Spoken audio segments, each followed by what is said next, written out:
नमस्कार. तुम्हा सगळ्यांचे शूज मायसेल्फ या चॅनलमध्ये अगदी मनापासून स्वागत करीत आहे. तर व्हिडिओ बनवण्याचा आजचा आहे 39वा दिवस. तर आज तारीख आहे 8 नोव्हेंबर. 8 नोव्हेंबरला गणगण गणात बोलते श्री गजानन महाराज यांचा प्रकट दिन आहे. तर तुम्हाला एक किस्सा सांगते याच्यावरून. व्हिडिओमध्ये आज संडे असल्यामुळे दोघं भावांच्या खूप मस्त्या सुरू आहेत. तर मला काही आज जास्त काही शूट करता येणार नाही, कारण मनस्वीचे पप्पा पण घरीच आहेत, तर त्याच्यामुळे मी काही आज जास्त शूट कर शकणार नाही. तर म्हणून म्हटलं तुमच्यासोबत असंच प्रत्यक्षामध्ये बोलावा. तर ना आज प्रकट दिन आहे. तर मस्त मंदिरामध्ये वगैरे महाप्रसाद असतो, ठीक आहे. तर तुम्हाला आवडतं का तो महाप्रसाद खायला? नक्कीच मला कमेंट्स करून सांगा.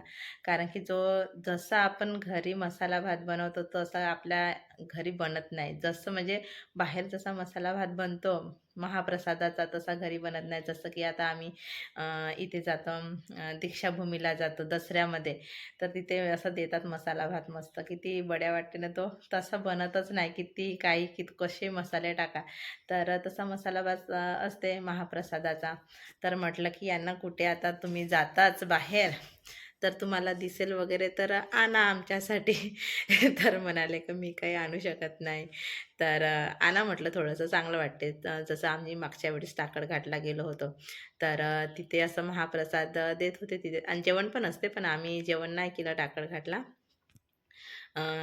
तर आम्हाला घरी वापस यायचं होतं लवकर. दादूला थोडं बरं नव्हतं, तर मग आम्ही लवकरच घरी वापस आलो होतो.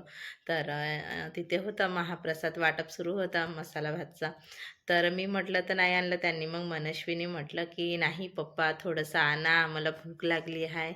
तर तेव्हा कुठे त्यांनी ते मसाला भात आणायसाठी गेले होते. तर ते आणलं तर थोडंसंच, आणि म्हणाले की तुम्ही लोकं माझ्याकडून असे कामं करून घेता म्हणे का जे की मी कधी करू शकत नाही. आम्ही इथे पण जातो ना दीक्षाभूमीवर, तर तिथून पण त्यांनी आणत नाही. दसऱ्याला आम्ही जातो तर आम्हीच लाईनमध्ये उभी राहतो आणि आणतो. तर असं करायला पाहिजे ना एन्जॉय. मला तर आवडते, आणि मला खादोडी पण म्हणतात, तर ठीक आहे चालते. पण कसं आहे, तो खाल्ल्याशिवाय मजा नाहीत. आपण जेव्हा बाहेर जातो तर तो मसाला भात खाल्लाच पाहिजे ना, सगळ्यांनीच खाल्ला पाहिजे, आणि एकदा त्याची टेस्ट करून घेतलीच पाहिजे. मला तरी असं वाटते खरंच खूपच टेस्टी बनते, जसं की आपल्या घरी बनत नाही.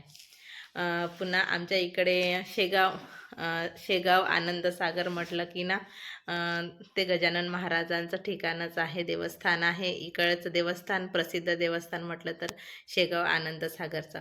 आम्ही खूपच म्हणजे 11वी-12वीत असताना आम्ही सगळे गेलो होतो, घरचेच. तर तिथं आनंदसागरचं जेवण खूपच सुंदर आहे. तर आता बंद झालं आहे म्हणत आहे, मला तेवढं माहिती नाही.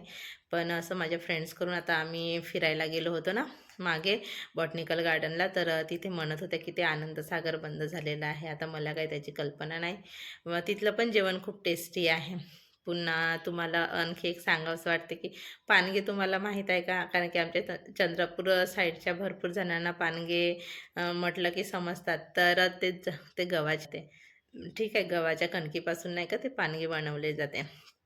तर ते आपण कितीही घरी बनवले ना, तर तसं बनत नाही. जसं की शेतामध्ये स्वयंपाक ठेवतात आणि तिथं ते गवऱ्यावर नाही का भाजतात, त्याला चांगलं पकवतात. मला तेवढं बनवता नाही येत, पण माझ्या मम्मीला वगैरे बनवता येते. तर ते गवऱ्यावर नाही का जेव्हा पकवतात ना, ते पानगे छान वाटते. त्याच्यासोबत गोड वरण असलं की आणखी छान. आणि नाही का शेतामध्ये जेव्हा स्वयंपाक ठेवतात ना, तेव्हा तुरीचे दाणे, वालाच्या शेंगा आणि आलू वांग्याची भाजी, अशी मिक्स भाजीवालं जेवण असते ना, आणि त्याच्यासोबत पानगे, खूपच सुंदर आणि खूप टेस्टी जेवण वाटते ते. बाहेरचं जेवण खरंच खायला पाहिजे, गेलं पाहिजे.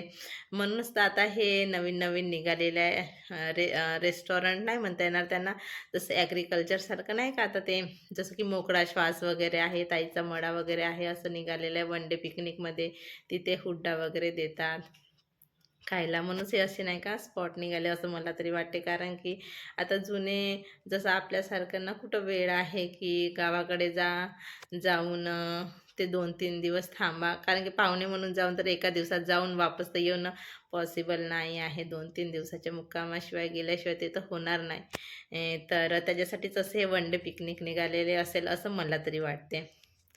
तर आणखी सांगायचं म्हटलं तर खूप काही आहे. असे छोटे-मोठे किस्से होतच राहतात आणि पुन्हा पानगे आणि हां, तुमच्याकडे पानग्यायला काय म्हणतात हे मला नक्कीच कमेंट्स करून सांगा. त्याला ना पानगे किंवा रोडगे असे सुद्धा म्हटलेही जाते. तर मला नक्कीच कमेंट्स करून सांगा तुम्ही असं खाल्लेलं आहे का? आणि खाल्लं असेल तर तेही सुद्धा मला कमेंट्स करून सांगा तुम्हाला कशाबरोबर खायला आवडेल. जसं की मला ते पानगे ना गोड आलू वांग्याच्या भाजीसोबत खायला जास्त आवडते कारण की ते तसेच टेस्टी मस्त वाटतात ते तसे. तर इथपर्यंत जर माझा व्हिडिओ बघत आले असल्यास नक्कीच माझ्या व्हिडिओला सबस्क्राईब करायला विसरू नका. पहिल्यांदा बघत असाल तर नक्कीच चॅनलला सबस्क्राईब करा. तसेच तुम्हाला कमेंट्समध्ये आणखी काही वाटतंय का बोलावंसं ते सुद्धा कमेंट्स करून मला नक्कीच सांगा. भेटूया एका नवीन ब्लॉगमध्ये. तोपर्यंत बाय.